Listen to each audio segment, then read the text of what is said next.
Well, here we are in Age of Gods. Given the big advantage that the dwarves had, and they had all their pieces out, pretty much everybody agreed, hey, let's take them down a few. And the fairies were sent wandering about destroying dwarven stuff. And other people did too. Let me see who else. The necromancers, I think, took a pot shot here, maybe. No successes on other attacks against them. These ogres attacked the orcs, who were fairly high above. The problem is, these things are all at lower attack, so they need more than a 3 to hit. In the case of the orcs, it's actually lower attack. In the case of the dwarves, they have a +1. None of the lesser races seem to be, beyond the level 4s, seem to be doing very impressive things. Everybody's afraid to reveal what they've got. But if nobody uses them, the only one that's been used is the wood elves, and strangely not by the person who owns them. But everybody thinks they own them now. So it's kind of a difficult situation where you can gain something without revealing anything by making attacks for some of your other races. Anyway, we had that picking on the dwarves. A couple of them are gone. They're still in the lead out of all the major races, level 4 races. And we're moving into the fortification phase. I wanted to mention something for those few who follow me rather than for people who are particularly watching this game, perhaps. It's odd how something like this takes me so long to play. I mean, I've been at this on and off all day. I got up around 9:30. It's 5. I put an 8-hour day in essentially playing this. It's an hour and a half game. Yes, I'm piddling around. I'm doing other stuff. I'm clipping counters. I just watched one episode of Blake 7. I usually watch more. Like yesterday, I watched more. I'm not sure how much I buy that this is actually an hour and a half game, but because of the interactive and quick-paced nature of it, oddly enough, it probably slows down tremendously for me.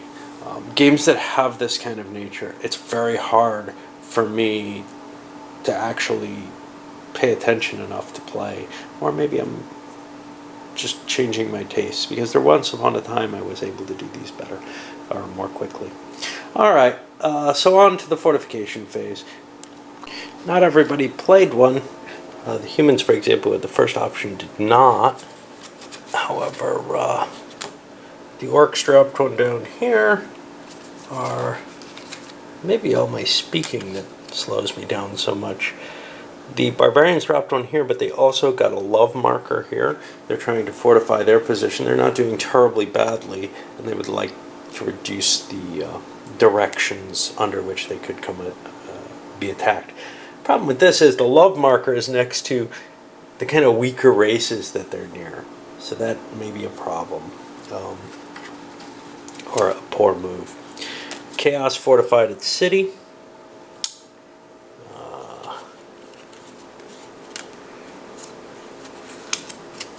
This guy with his centaurs, he fortified. Remember, he exposed things by going here. He fortified the city near to Chaos in order to help protect his holdings there.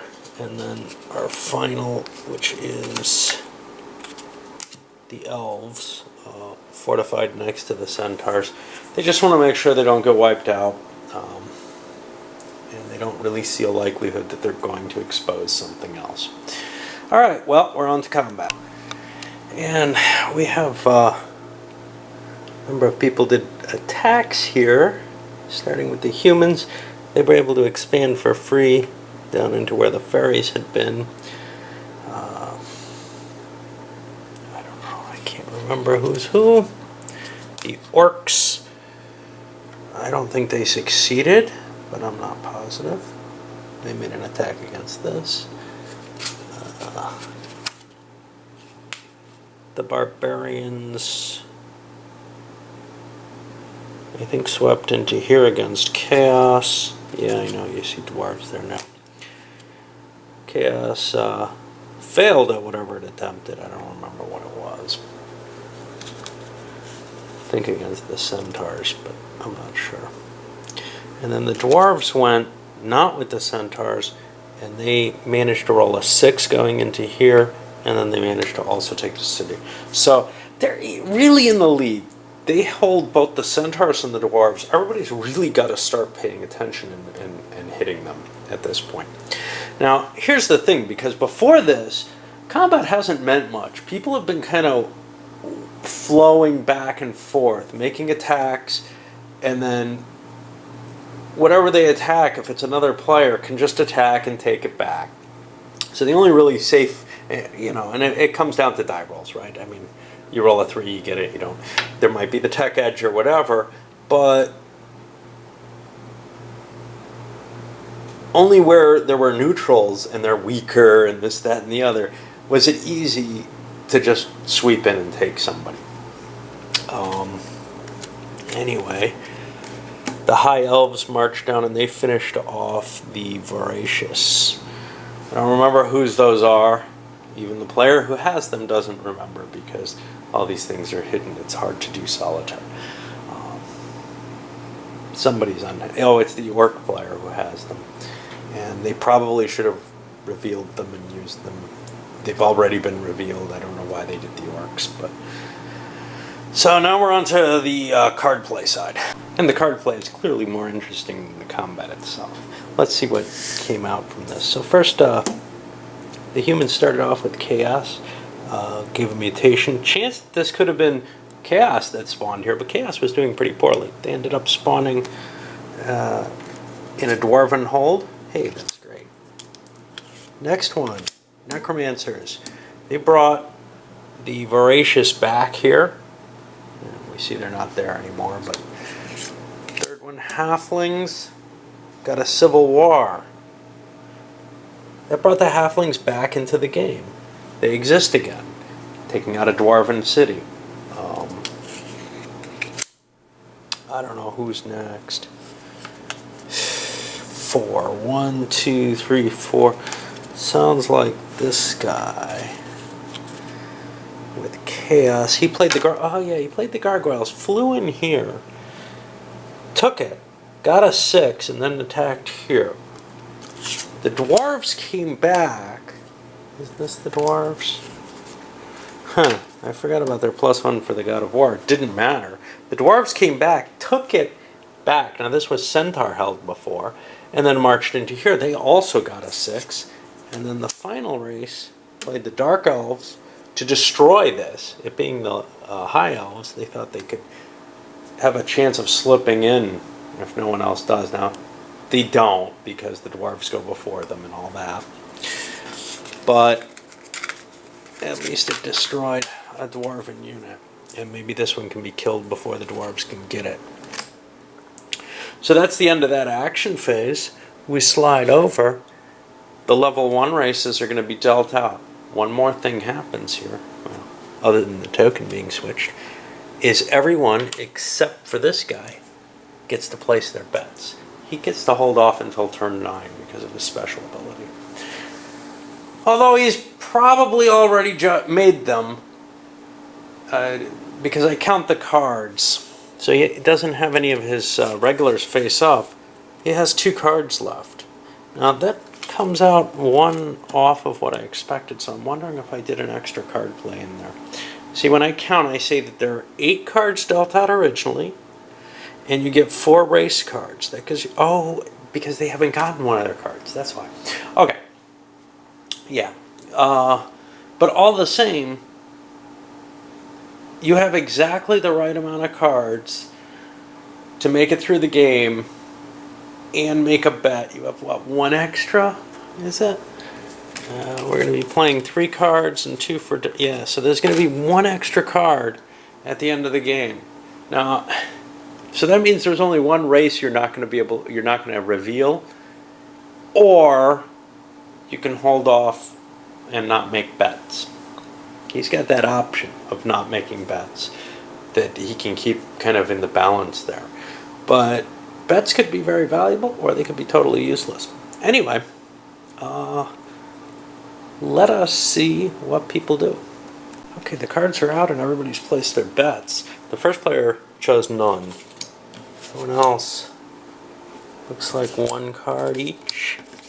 So they didn't want to play a 2-card. Oh, he doesn't have to make his choice yet. They didn't have to make a 2-card bet, or nobody wanted to make a 2-card bet for whatever reason.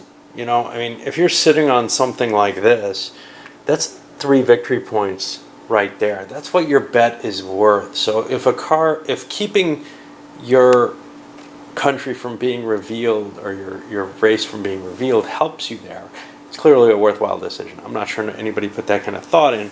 I think what they did was looked at their cards and said, can this bet possibly win? And there are a few that clearly can. You'll see a lot of the, actually all of the cards, the one that I pulled back wasn't, but all of the cards are red, which means it's these guys, the size 1 and 2 things. So like the fairies, hey, they have their bet already. They just have to not lose it. Of course, if somebody plays, doesn't have a bet on one of these 1.1s and can just take a card out or something, a counter out, that might be a worthwhile strategy. You're thinking, wow, there are a lot of red bets out there, huh? All right, onward. Well, nearly all the fortification markers were put out. Even the halflings got one. The humans have the only one left. They played one up here, but they still have one left. Anyone else? Everything else, we're pretty much supporting that main race, right? The idea, except here we got the gnomes. They got a fortification and a love marker. But yeah. Alright, so on to combat we go. Now, I mean, there's 2 more turns that no new fortification is going to be placed, which means as fortifications get destroyed, they're not going to be easily replaced. Of course, there's things like the Dwarven card and stuff that can create some, but we'll see. For attacks, the orcs attacked the necromancers, driving one of them down. Thinking, I don't have that red card, somebody else does. Well, the necromancers made it up. I don't remember who did them, but somebody with a red card or else who owns them made the movement there.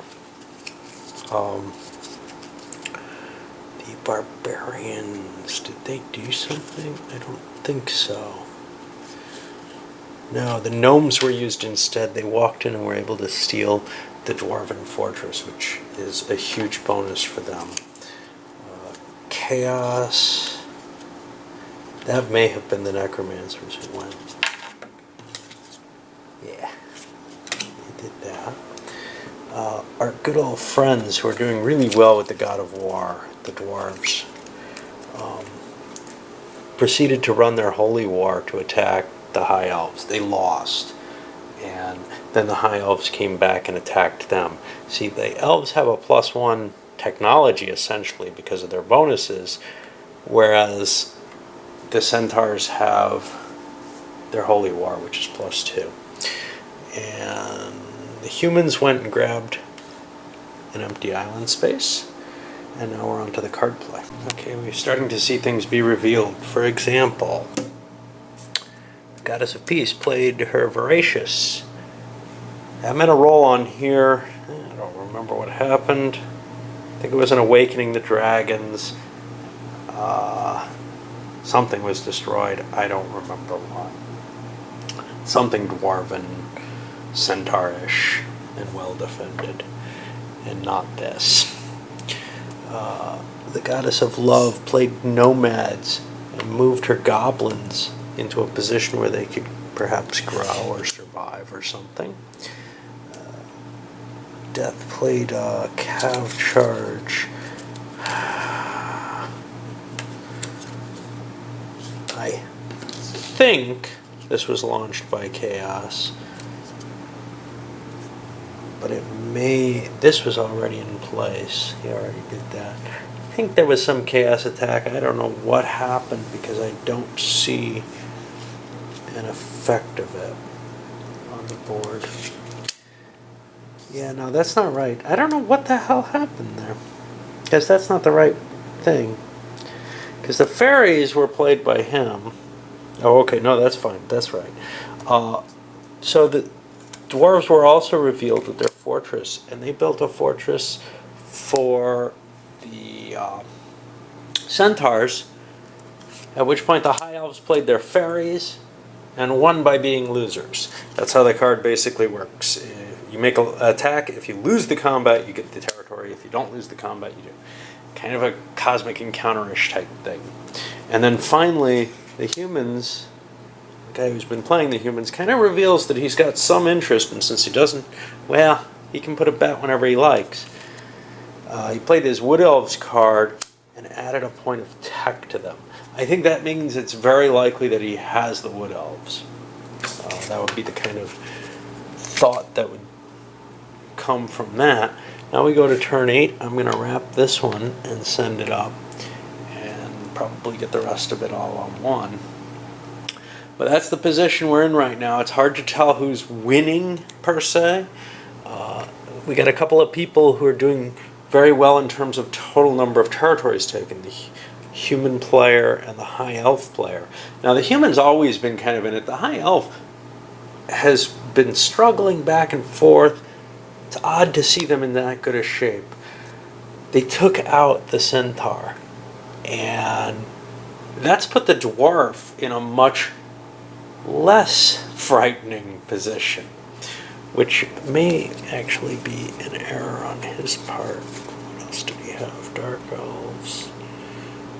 Yeah, he didn't really have anything. I was looking to see if he had anything that could affect the high elves directly, and he doesn't. So hitting the dwarves might be the best he can do. But those high elves are a frightening thing. The humans are a frightening thing in terms of their position. There's a lot of unrevealed stuff, though. Most of these, the lizards, the dark elves, the nomads, nobody knows who's got them. We know a couple of people who don't have them. They've revealed. So the orcs isn't combined with them. The dwarves isn't combined with them. But the rest of them, well, the goblins aren't combined with them. The rest of there's 3 players, and you don't know who's got which, and nobody's made a move with them yet. Over here we know who has the halflings. We have a suspicion on this, but it's hard to tell with some of the others. And we've got some dead races that could show up, and nobody can be quite sure, who's getting the most points for it. For example, here, the necromancers, if you own the necromancers, they're only worth 2 points. If you bet on them, they're worth 3 if they survive with that position, which means the person who owns them may be less interested in propagating, keeping them in full control of 2 areas. That's actually an across-the-board thing. Making any of your things go up one to the maximum number of areas, kind of maybe giving other people a bonus. At this point, it's pretty clear that that's only going to people in the bottom half, in the size 1 and 2s, unless this guy has, and he was considering, obviously, a bigger card that he's going to bet up there. All right, up this one goes.